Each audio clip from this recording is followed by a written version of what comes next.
Okay, now I will talk a little bit about what I've learned from psychedelics. I feel self-conscious doing it, but on the other hand, wouldn't it be stupid for me to talk about what you've learned from psychedelics? That would add presumption to the sins already arrayed here. There are different models about what the psychedelic experience is. Here's a couple. Building on Western psychotherapy as elaborated by Freud and Jung, one view of what psychedelics are is it's the part of your mind that you'd rather not do business with. It's the memories of childhood neglect or abuse. It's repressed, kinky fantasies. It's, in other words, the Freudian idea of the unconscious, that somehow these are drugs which dissolve the boundary between conscious and unconscious mind, and then you can do accelerated psychotherapy because resistances have been pharmacologically overcome. That's one model. It's good as far as it goes. It just doesn't go far enough. Then there's another model, which I would call the traditional or shamanic model. And it says the cosmos is a series of levels. And these levels are connected by vertical routes of access, which can be thought of as simply flights through space or magical trees or magical ladders. Anyway, there's an image of ascent. And ordinary people exist on only one of these levels. But a shaman is not an ordinary person. A shaman is a superhuman person who has the power of animal allies behind them, and they can go up and down in these elevators that move between levels, and they can therefore recover lost souls, see social hanky-panky, theft and adultery, see the causes behind that, see the causes behind disease, so forth and so on. That would be the traditional one.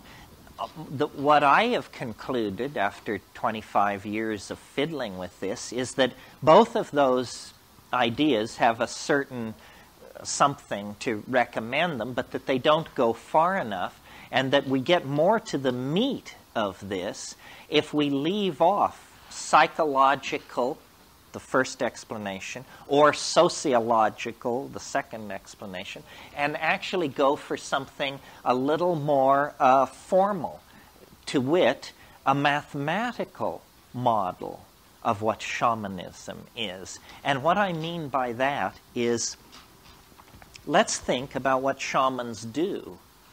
They cure disease, and another way of putting that is they have a remarkable facility for choosing patients who will recover. They predict weather, they're very important. They tell where game has gone, the movement of game, and they seem to have an paranormal ability to look into questions, as I mentioned, who's sleeping with who stole the chicken, social transgressions are an open book to them. Well, thinking about this from a mathematician's point of view, an all-encompassing explanation that would explain how all these magical feats are done is simply to suppose that the shaman is somehow able to project his consciousness, his or her consciousness, into a higher dimension. Not metaphorically, as in Sylvester Stallone has many dimensions, not metaphorically, but literally, as in 1 dimension, 2 dimensions, 3 dimensions, and 4. Because if you could move into the 4th dimension, the dimension orthogonal to Newtonian space-time, seeing what the weather is going to be next week is as easy as seeing what the weather is now. Seeing where the game went is as easy as seeing where the game are. Knowing who stole the chicken is simply defined by looking to see who stole the chicken. And I have noticed that all of biology, not simply shamanism within the context of human society, but all of biology is, in a sense, a conquest of dimensionality. That as we ascend the phylogeny of organic life, what animals are a strategy for conquering space-time.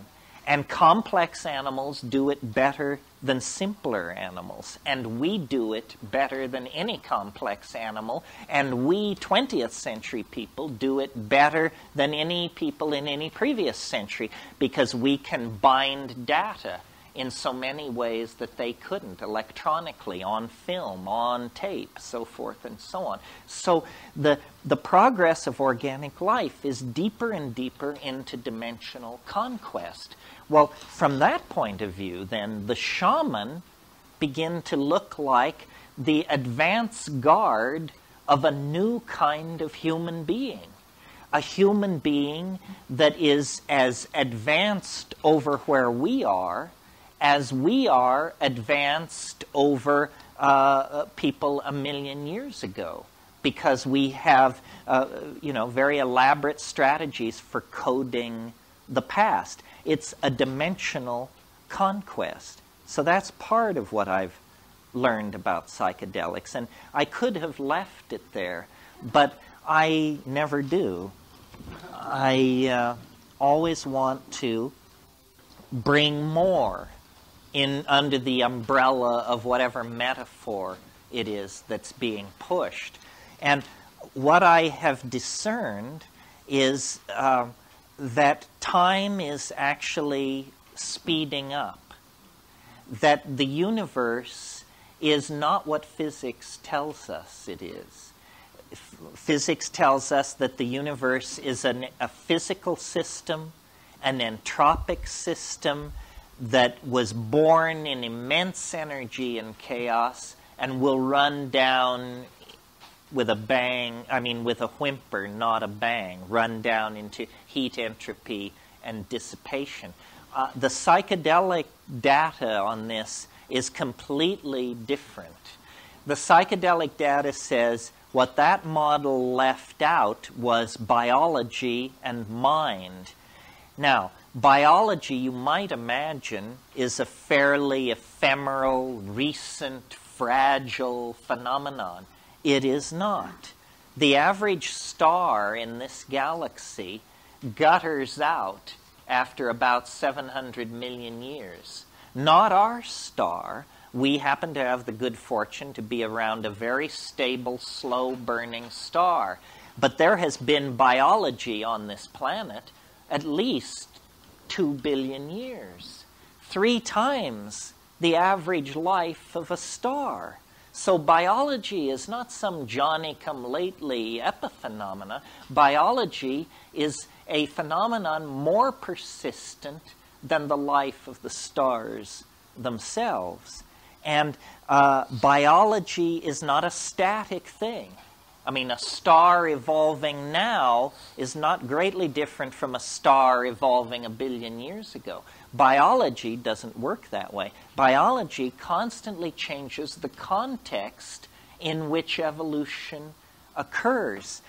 The way I have downloaded this into a phrase is the universe is, the biological universe at least, is a novelty-conserving engine.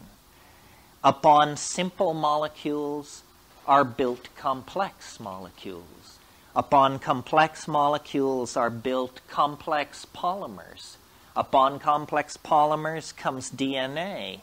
Out of DNA comes the whole machinery of the cell. Out of cells comes simple aggregate colony animals like Hydra and that sort of thing. Out of that, true animals. Out of that, ever more complex animals, organs of locomotion, organs of sight, organs of smell, complex mental machinery for the coordinating of data in time and space. This is the whole story of the advancement of life. And in our species, it reaches its culmination and it crosses over into a new domain where change no longer occurs in the atomic and biological machinery of existence. It begins to take place in this world which we call mental. It's called epigenetic change, change which cannot be traced back to mutation of the arrangements of molecules inside long-chain polymers, but change taking place in syntactical structures that are linguistically based. And people have probably been using language with considerable facility for probably 50,000 years, possibly more. In our own time, we have created ever more elaborate languages, ever more elaborate technologies for transforming, storing, and retrieving language, so that we are actually on the brink, of being able to give every single one of you the complete cultural inventory, the complete database of human beings' experience on this planet. That's what these data highways and networks are all about. The nervous system is being hardwired. But what I wanted to draw your attention to about this is it is not only an advance deeper and deeper into novelty, but it's an advance in which each successive stage occurs more quickly than the stage which preceded it. So, once you get the Big Bang, then nothing much happens for a long, long time. There's plasma streaming through the universe. The universe is slowly cooling, but that's the most dramatic, complex process in the universe, this cooling. Then, after a certain point, more complex processes come in. Complexification begins to build, and as it builds, it begins to happen faster and faster and faster.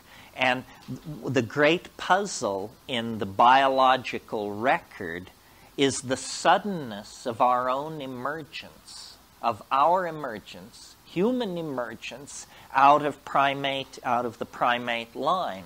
It happened with enormous suddenness. Lumholtz calls it the most explosive reorganization of a major organ of a higher animal in the entire fossil record. And that's, a great embarrassment to the theory of evolution, because this is the organ which generated the theory of evolution. We're not talking an appendix or an eyebrow here. We're talking the very organ which generated it. I think that we have taken far too much responsibility for what is happening, and that what we took to be a staircase we were climbing is actually an up escalator. And if you will stop climbing, you will notice that it does not impede your upward progress, because the ground you're standing on is moving you toward the goal.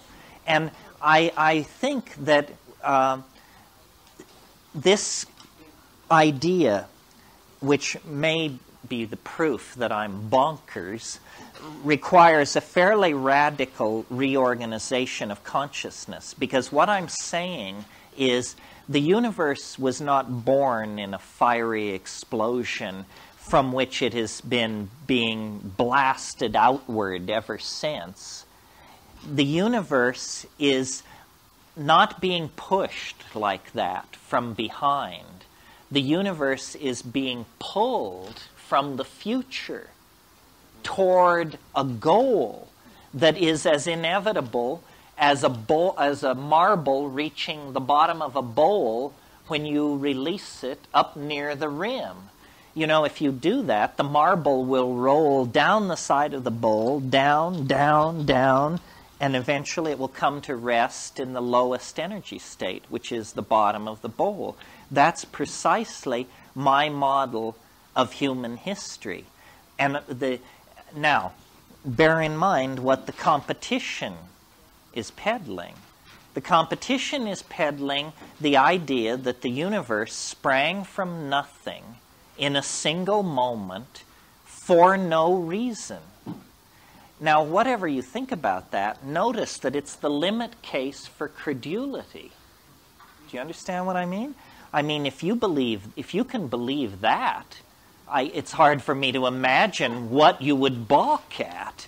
If we were to sit down and say, let's see who can think of the most unlikely thing that could possibly happen, I submit to you, nobody could top the Big Bang. It is the improbability of improbabilities. It is the mother of all improbabilities right there. So I'm suggesting something different. I'm suggesting that the universe is pulled toward a complex attractor that exists ahead of us in time, and that our ever-accelerating speed through the phenomenal world of connectivity and novelty is based on the fact that we are now very, very close to the attractor. All Western religions have insisted that God would come tangential to history, but they all lose their nerve when you ask when, which is the only interesting question about that hypothesis. I mean, if it's not now, then what the hell difference does it make? It's just pissing in the wind as far as I can see. I think that the very real social crisis that is upon us, the crisis of population, of resource depletion, of atmospheric degradation, of epidemic disease, all these crises indicate that we are now down to the short epochs of this process of universal ingression into novelty, and that in fact it makes no sense whatsoever to speak of a human future. There is no human future. It's inconceivable, given where we are today, that to speak of the human world 1,000 years from now, or 500 years from now. It is literally, it either doesn't exist, or it's beyond our power of imagining. It isn't simply going to be non-polluting cars and smaller hi-fi speakers. I mean, that's an idiot's notion. Better pictures of today. Yeah, clearer TV pictures and stuff. It isn't like that at all. I mentioned this morning, how when you look at only one line of technological development, automobiles or computers, it looks like you can rationally anticipate what's going to happen. But when you realize that there are thousands of these lines of development, all transforming themselves, all moving towards some kind of omega point, then you realize that we're in the grip of what I call a concrescence. And I maintain that you don't have to believe me on this. You can see it from here. You just have to climb a high hill. There's one. It's called psilocybin. There's one, it's called ayahuasca. The view from the tops of these hills is of the concrescence. It lies now closer to us than the Johnson administration, for God's sake, in time. And, I have an elaborate mathematical theory to back this up, which you should gratefully learn you are not going to be flayed with this afternoon, but I think it's going to be become more and more important for people to delinearize their view of time, decondition yourself from the lie of history. After all, if time were space, history would be a spider web. So bear that in mind.